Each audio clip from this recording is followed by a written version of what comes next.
आप कौन हो? नास्त ज्ञानात् परम सुखम। शरीर नश्वर है, आत्मा अविनाशी है। शरीर मरण धर्म है, आत्मा अमर है। शरीर का जन्म होता है, आत्मा का जन्म नहीं होता है। शरीर की मृत्यु होती, शरीर बीमार होता है, आत्मा न बीमार होती न मृत्यु। शरीर के रिश्ते बनते हैं, काका, नाना, फूफा, दाऊ जी, ताऊ जी, जीजा जी, साला जी, समधी जी, बियाई जी, बहुत रिश्ता है। शाली, साला, डेढ़ साला, डबल साला, ये सब बहुत है।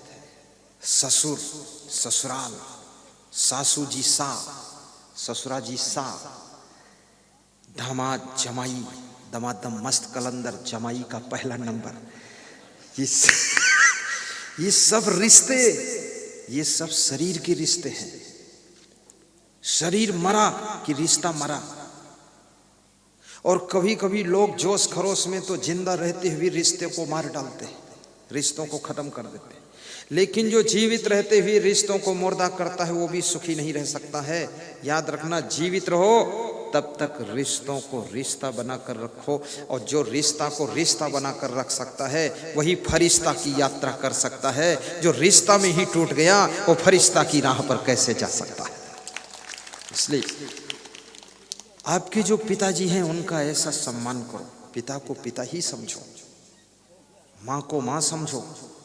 माँ से कभी आंख मत गुरेरना, पिताजी से कभी बस।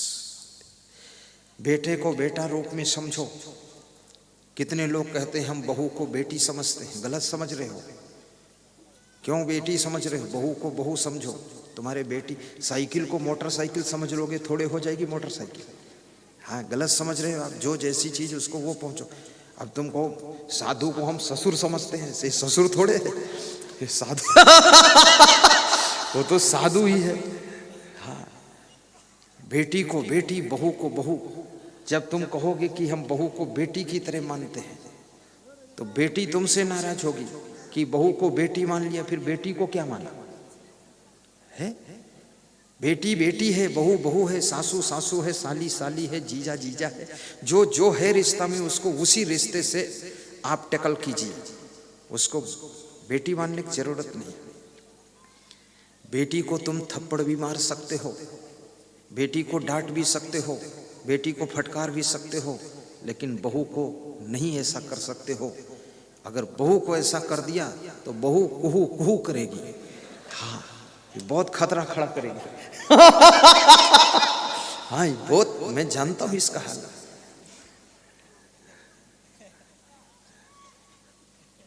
इसलिए बहू को बेटी कभी नहीं, बस जो है वही रहे।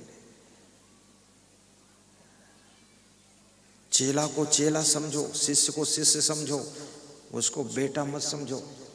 गुरु भाई को गुरु भाई समझो, भैया मत कहो। भैया और फूफा जी और बुआ जी, ये सब लफड़ा क्या बना रहे? अरे वो साहेब जी है, उसको साहेब जी कहो। और तुम उधर ढूंढते घूमते हो भैया, और फिर भाभी को ढूंढोगे तब फालतू बात करते हो। वो साहेब जी है, संत को संत समझना है, दूसरा देखना ही नहीं है। राम राम है, रावण रावण है, सीता सीता है, मंदोदरी मंदोदरी है, सुपर्णखा कैकेयी कैकेयी है, मंथरा मंथरा है। याद रखना, विश्वामित्र विश्वामित्र है, हम है, तुम हो। सब बिलग बिलग है, कबीर बेजोड़ है, तुम भी बेजोड़ हो। अरे भैंस भी बेजोड़ है, किसी का जोड़ा है ही नहीं। सृष्टि में हर प्राणी बेजोड़ होता है, किसी का जोड़ा लगता ही नहीं।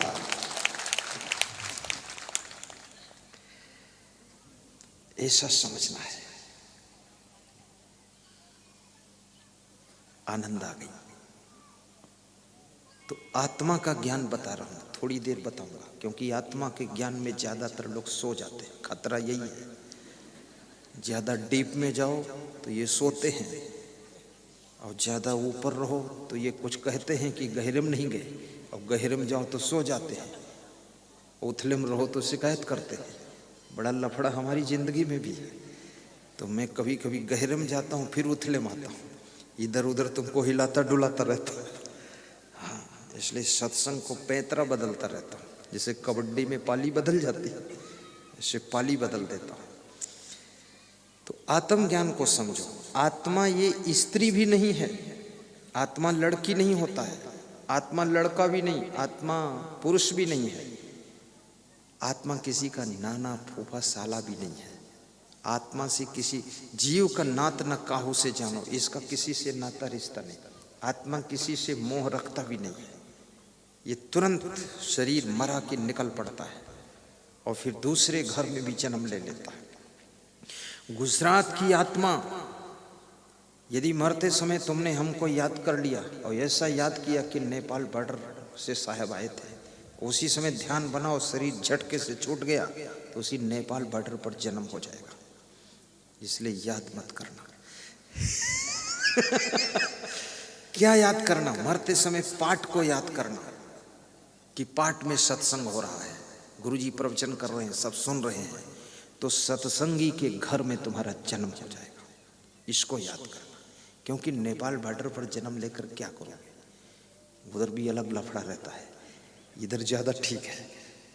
अब मैं तो अगली बार मरूंगा ना, तो न उधर जन्म लूंगा, फिर किधर जन्म लूंगा? इधर जन्म लूंगा, इधर भी नहीं लूंगा, कहीं भी नहीं लूंगा, बस मुक्ति हो जाए, ठीक, मौज।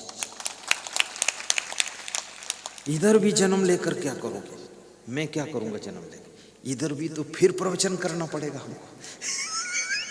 फिर वो पकड़ लाएगा सुभाष भाई ढूंढ के, करम भाई छोड़ेगा नहीं कि सारा कर्म अदा करो तुम। इसलिए मोक्ष प्राप्त करना है हमको, लेकिन तुमको भी फिर आना पड़ेगा, तुमको आना पड़ेगा। धीरे धीरे तुम्हारा भी होगा। सब उसी लाइन में लगे, क्यू में लगे हैं, मोक्ष के क्यू में लग गए आप। धीरे धीरे रे मना धीरे सब कुछ होए, माली सींचे सौ घड़ा ऋतु आए फल होए। सनहि कंथा सनहि पंथा सनहि पर्वत लंघनम सनहि वित्तम सनहि चित्तम पंच एतानी सनहि सनहि। धीरे धीरे पहाड़ को चढ़ते चढ़ते धीरे धीरे मनुष्य पहाड़ को लांघ जाता है। शनहि कंथा, गुदड़ी धीरे धीरे सिलते सिलते सुई धागे से महिलाएं एक दिन गुदड़ी सिलकर रेडी कर देती है। शनहि पंथा, रास्ता चलते चलते धीरे धीरे मनुष्य गुजरात से राजस्थान पहुंच जाता है, पाट से द्वारिका पहुंच जाता है, पाट से कबीर धाम मुस्तफाबाद नेपाल बॉर्डर पहुंच जाता है। नेपाल की तलहटी पर आश्रम है, बहुत सुंदर रमणीक आश्रम है। मैंने नहीं बनाया है, मेरा उसमें कुछ भी नहीं है। नहीं, मेरा सब कुछ आश्रम तो है, पर बनाया कुछ नहीं। मेरे गुरु श्री क्षमादेव महाराज ने उसको बनाया है, पूज्य श्री गुरुमन देव जी ने बनाया, पूज्य श्री अमान देव ने बनाया है, वो 3 संतों ने उसको बनाया है। आज उनकी उम्र 99 साल है, 92 साल है, 85 साल है। वो संतों ने बनाया, अभी हैं वो सब, वो उसको संचालित कर रहे हैं, वो तंदुरुस्त है। हम तो उसमें आराम से रहे हैं, बस किस्मत थी, ईंट पत्थर ढोने ही नहीं पड़ा, आराम से रहो। 32 साल से रह रहा हूँ, कुछ नहीं करना पड़ा।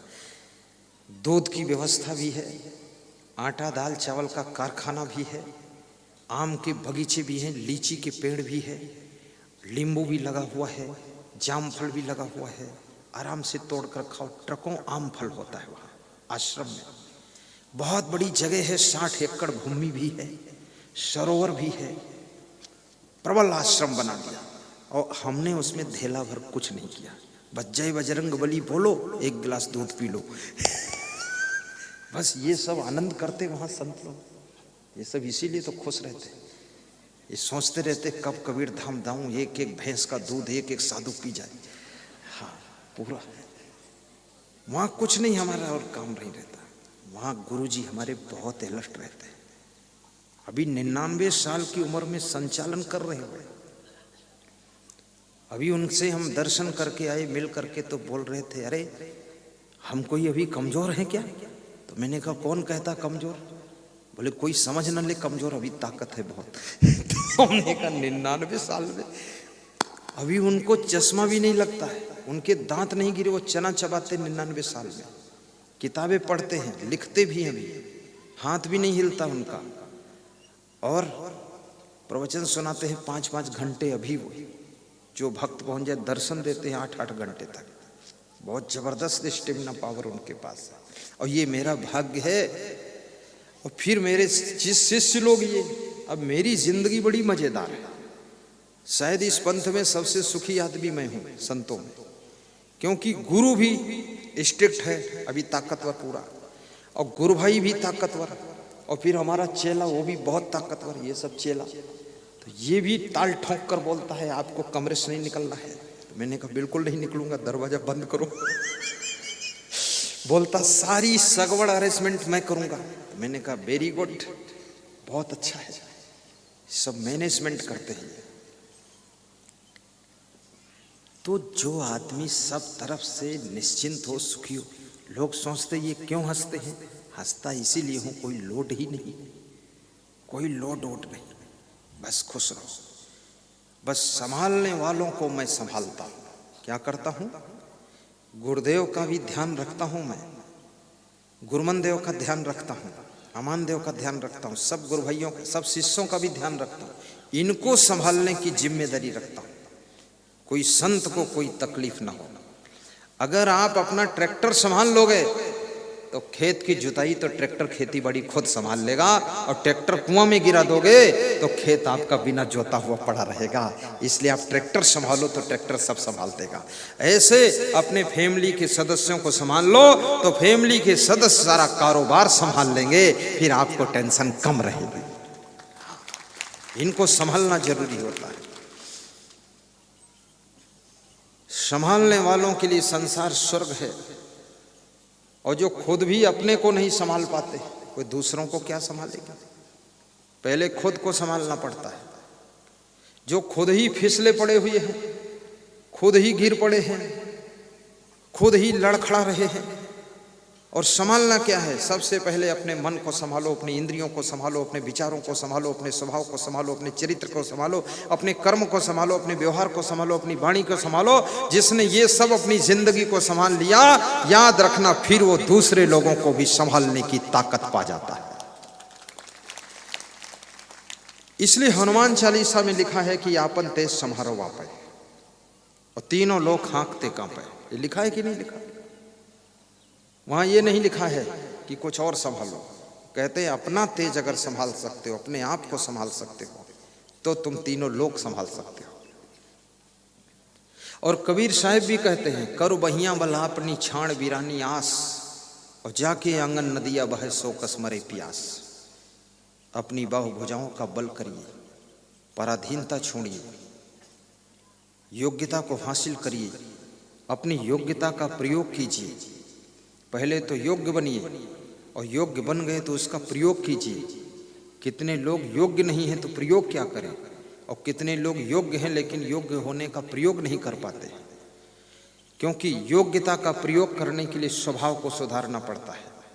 अगर आपका क्रोधी स्वभाव है, आपकी योग्यता प्रयोग नहीं होगी। आपका स्वभाव लालची है, चुट्टा टाइप का है, आपकी योग्यता का प्रयोग नहीं होगा। आपको ज्यादा गुस्सा आती है, गड़बड़ गड़बड़ बोलते हो, तो आपकी योग्यता का प्रयोग नहीं। चाहे राजनीतिक क्षेत्र में हो आप, चाहे सामाजिक क्षेत्र में हो, चाहे साधना क्षेत्र में हो, किसी भी फील्ड में आप काम करते हैं, आपकी योग्यता का प्रयोग आपके सद्गुणों के द्वारा होगा। आप में सहनशीलता भी होनी चाहिए, विवेक भी होना चाहिए, गम खाने की क्षमता होनी चाहिए, और आप में लगन होनी चाहिए, मेहनत करने का गुण होना चाहिए। तब आपकी योग्यता का प्रयोग होगा। आपको हेलीकॉप्टर चलाना आता है, लेकिन आलस्य इतना है, चलाओगे कैसे? आलस्य को दूर करना पड़ेगा, परिश्रम करने का संकल्प लेना पड़ेगा। आपको भोजन तो 56 प्रकार का बनाना आता है, लेकिन बनाने का मन ही नहीं है।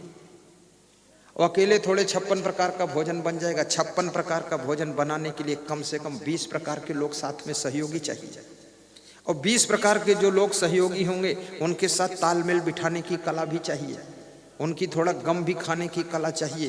क्योंकि कोई तेल गिरा देगा, कोई शक्कर उधर गिरा देगा, कोई थोड़ा सा लपसी बना के डाल देगा, तो ये सब गड़बड़ भी करेंगे, इनकी गलतियों को क्षमा भी करना पड़ेगा, और तब आप अपनी योग्यता का प्रयोग कर पाओगे। और जो व्यक्ति अपनी योग्यता का प्रयोग कर देता है वो उसका चमत्कार दुनिया में दिखाई देता है, और जिसका चमत्कार दिखता है दुनिया उसको नमस्कार करने लग जाती है, नमस्कार करने लग जाती है।